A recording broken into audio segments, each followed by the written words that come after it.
Juan, esta pregunta te la tenía que hacer hace 2 años. Muy bien. Murió Federico Campbell y de inmediato recordamos que tú mismo habías comentado en distintas ocasiones que tenías 21 años de edad y Federico te conoció en el periódico, leyó un artículo tuyo, te buscó.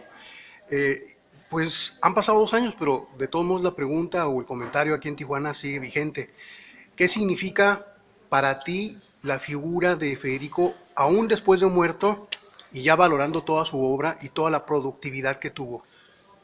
No dejo de recordar nunca a Federico Campbell, primero que nada porque si lo hiciera yo sería un malagradecido. Fue la primera persona que me editó, no un libro, porque lo que él me editó fue un cuadernillo, es decir, algo previo a un libro. Había leído un par de textos míos en el periódico, no me conocía, me habló y para mí fue pues como una llamada caída del cielo que alguien quisiera publicar algo con su propio dinero. En aquella época Federico trabajaba en la revista Mundo Médico, tenía un buen sueldo, pero lo destinaba a promover a jóvenes escritores y así creó la colección La Máquina de Escribir. Y esto para mí ha sido muy importante porque yo creo que en la vida alguien de pronto te abre una puerta. Si esa puerta no se hubiera abierto, quizá no ocurre nada más.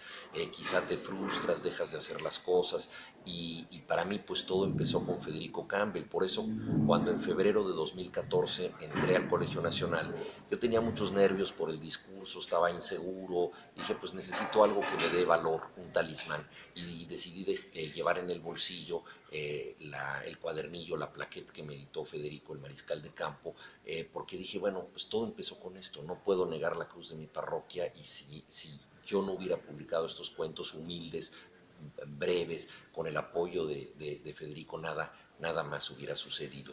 Fue un gran amigo, una persona a la que quise mucho, estupendo lector y un gran escritor. Recientemente di una conferencia sobre Martín Luis Guzmán y volví a los textos de Federico. Yo creo que Federico fue de los primeros intelectuales mexicanos que supieron captar las condiciones que relacionan la criminalidad con el poder.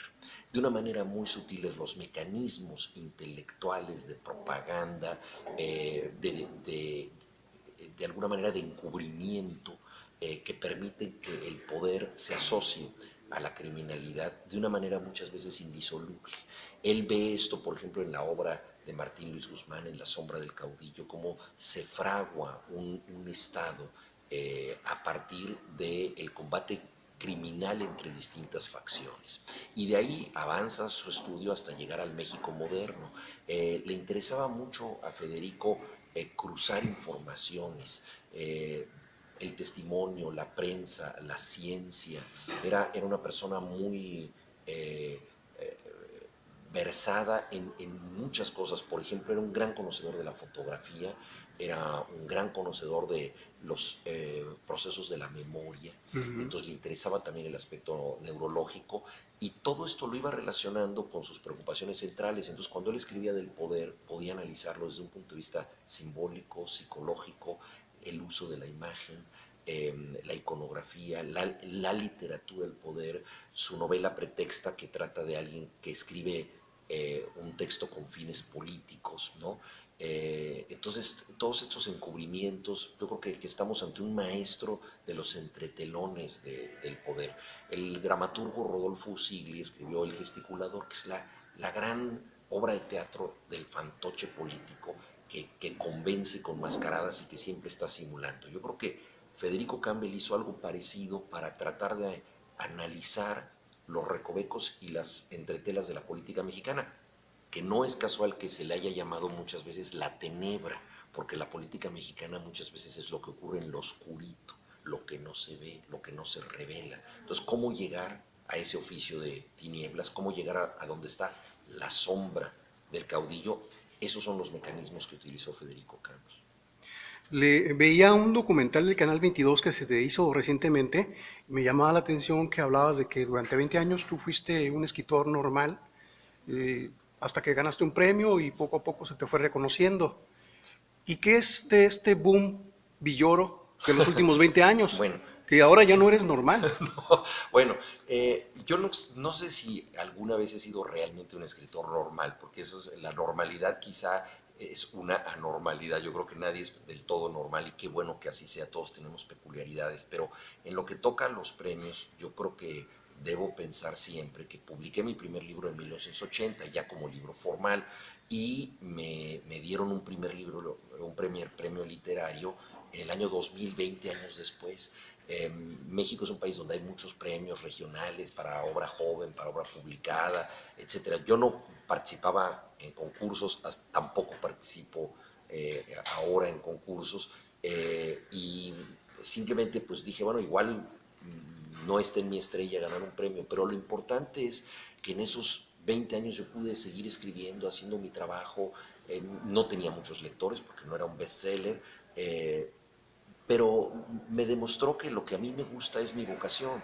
Y eso no lo puedo olvidar, fue un aprendizaje muy importante. Y luego, pues vino un premio significativo que es el Javier Villaurrutia, el presidente del jurado era Daniel Sada, un escritor que yo admiré mucho. Me dio mucho gusto recibirlo y lo tomé como un accidente afortunado, y luego con el tiempo pues estos accidentes se han repetido, y bueno, no son premios que uno pida. Me parecería terriblemente malagradecido decir no quiero que alguien reconozca el trabajo, pero creo que todos ellos deben ser vistos como un estímulo para verdaderamente merecerlos. O sea, lo importante es el trabajo, lo importante es lo que tú haces, y pues yo he tratado también de darle algún sentido a los premios, pues con donaciones a cosas en las que creo, como por ejemplo las comunidades zapatistas. Entonces voy a ir ahora en julio a hacer una entrega de donación que viene de dos premios, el Ramón López Velarde y el José Emilio Pacheco.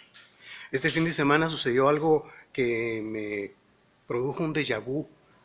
Tú y yo crecimos con la idea de que los futbolistas eran calificados como ratoncitos verdes, Sí. y al mismo tiempo el domingo estaban en Oaxaca dándose unos hechos lamentables donde había maestros asesinados. Cuando éramos niños, el fútbol mexicano prácticamente era agredido por la prensa, y también había estudiantes y había maestros agredidos. Estamos empantanados, estamos en el retroceso. ¿Qué está pasando con México? Bueno, México suele moverse en ciclos que se repiten de manera sorprendente, ¿no? ¿Quién iba a decir, por ejemplo, que el PRI iba a regresar al poder? O sea, un partido que privilegió la ilegalidad, que nunca quiso elecciones limpias, que ejerció el fraude electoral cada vez que pudo, que pactó con las mafias más diversas, que fue profundamente hipócrita en sus consignas porque cambió mucho. Es decir, podía ser revolucionario de membrete y luego ser partidario de la libre empresa, etcétera. Entonces, bueno, un partido con todas estas características, que gobernó durante 71 años, finalmente salió del poder. ¿Quién iba a decir que 12 años después iba a volver? Entonces es un ciclo de retorno verdaderamente sorprendente, ¿no? Pero desgraciadamente las inercias de la vida política mexicana son muy grandes. Y lo vemos con el tema de los maestros. En tiempos de López Mateos hubo un movimiento magisterial serio, hubo también el movimiento de los médicos, el movimiento de los ferrocarrileros, y hubo represión. Parecía que esto ya estaba superado, y desgraciadamente ahora ha habido una actitud represiva. También creo que por el lado de la gente y de los maestros tampoco se ha podido avanzar demasiado en un planteamiento de transformación más radical y profunda. Es decir, yo creo que el gran tema no es el de un enfrentamiento gremial, ¿sí? Y el gran tema no es si los maestros deben o no ser evaluados, o si se les debe pagar a los maestros que están comisionados y ya nunca dan clases. Esos temas desde luego se tienen que discutir, pero son temas sindicales. El tema más importante es el de una reforma educativa profunda, o sea, qué se debe enseñar, cómo se debe enseñar, quiénes lo deben enseñar. Y eso ninguna de las partes lo ha hecho. Entonces es terrible la situación actual. Creo que el gobierno tiene mucha más responsabilidad porque tiene mucho más poder. Entonces el gobierno no puede dejar que esto vaya al camino de la violencia y la represión, porque ese es el poder que tiene el gobierno. Y debe fomentar un diálogo, y la gente debe participar en este diálogo. Pero esto que suena como tan fácil de decir, es muy difícil de hacer por todas las inercias que tenemos, las infinitas desconfianzas que tenemos, la polarización tremenda. Es muy difícil que dos gentes se sienten a la mesa, ¿no? Desconcertó mucho Javier Sicilia cuando besaba a sus interlocutores, porque no es un gesto habitual en México. Y él lo que quería señalar como un gesto cristiano poco usual es que justamente porque la persona es muy distinta a mí, debo darle un gesto de cercanía que diga, el encuentro es posible. Claro, quizá esto desconcertó a muchos, ¿no? Pero el valor simbólico me parece que es significativo, o sea, debemos atrevernos a discutir precisamente con los que no son como nosotros. Tenemos muchísima intolerancia, mucha polarización. Juan, Elena Poniatowska te declara prácticamente el mejor contemporáneo, te sigue llamando joven y tú le aclaras que ya estás a punto de cumplir 60. Pero mucha gente te está viendo como eso, como el intelectual importante de México, porque se nos murió Monsiváis, Fuentes, Pacheco, y tienen ganas, ansias de que llegue un relevo con suficiente voz para hablar de muchos temas, hasta de fútbol, por supuesto. ¿Sientes el peso a unos cuantos meses o semanas de cumplir los 60 años? Mira, yo creo La que mirada de la gente. yo estoy muy agradecido por vivir en un país en donde no todo mundo puede leer, no todo mundo puede hacerlo de manera eficiente, hay mucho analfabeta funcional, no todo mundo tiene acceso a los libros y yo tengo el enorme privilegio de poder vivir, de escribir en un país con estas desigualdades y con estas injusticias. Entonces, Hasta los niños te leen.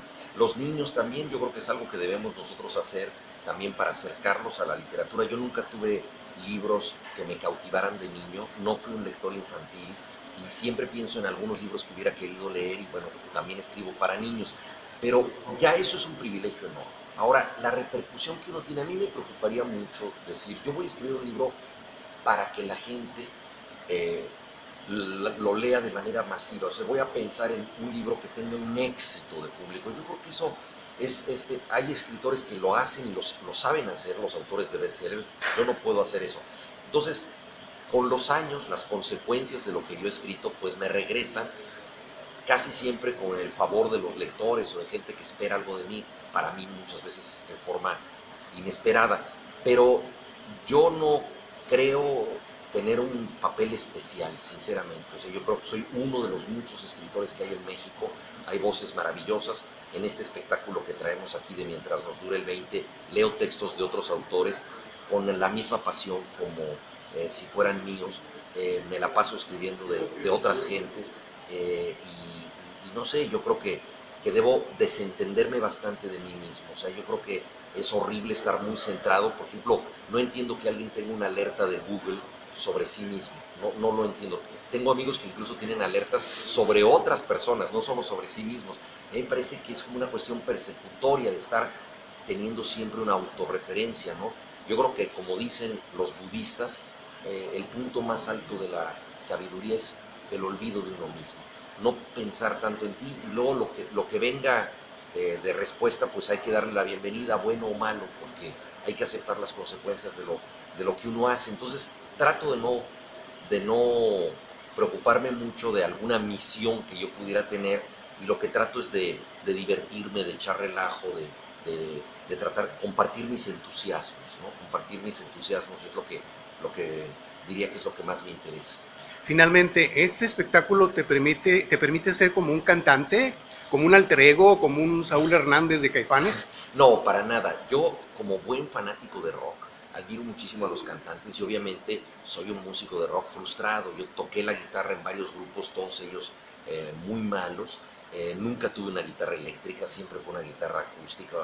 Era realmente algo muy rudimentario. Escribí mucho de música de rock, hice un programa de radio y en mi literatura el rock está siempre presente. Entonces, poder estar en el mismo escenario con grandes músicos de rock es un regalo que me hizo sobre todo Diego Herrera, que fue quien compuso la música.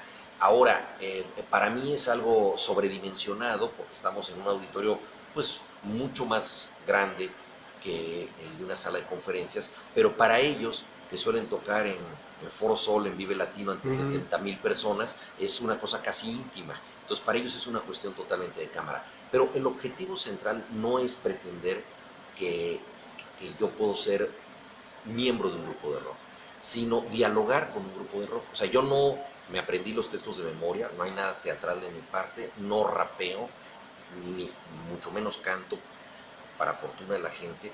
Lo que yo trato de hacer es de leer textos, que es lo que siempre he hecho, y que la palabra hablada, que lo que uno cuenta, pueda convivir con la música. Entonces, en vez de canciones cantadas, son canciones contadas. Pero es esto, es la necesidad o el desafío de decir la palabra hablada, la palabra leída, convive con la música y crea una unión interesante. Esa es la apuesta que tenemos. Gracias, Juan, y mucha suerte. Muchas gracias. Un artículo tuyo te buscó. Pues han pasado 2 años, pero de todos modos la pregunta o el comentario aquí en Tijuana sigue vigente. ¿Qué significa para ti la figura de Federico aún después de muerto y ya valorando toda su obra y toda la productividad que tuvo?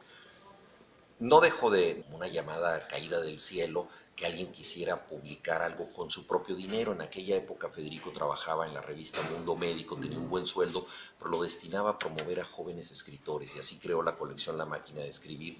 Y esto para mí ha sido muy importante porque yo creo que en la vida alguien de pronto te abre.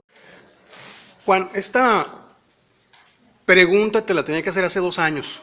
Muy bien. Murió Federico Campbell y de inmediato recordamos que tú mismo habías comentado en distintas ocasiones que tenías 21 años de edad y Federico te conoció en el periódico, leyó una puerta. Si esa puerta no se hubiera abierto, quizá no ocurre nada más.